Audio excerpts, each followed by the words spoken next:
Hey guys, today I will show how to repair HP ProBook laptop. In this laptop problem is no power. Power button is not working. Today I will find out where is the problem.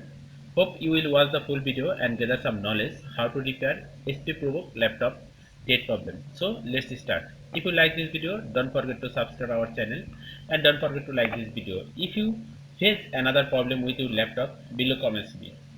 So friend, let's start how to repair HP ProBook.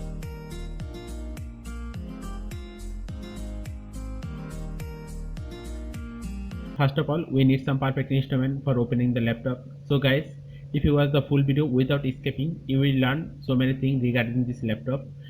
How to open keyboard and how to open hard drive and how to open motherboard. I hope you will watch the full video without escaping. Let's see how to troubleshoot the laptop.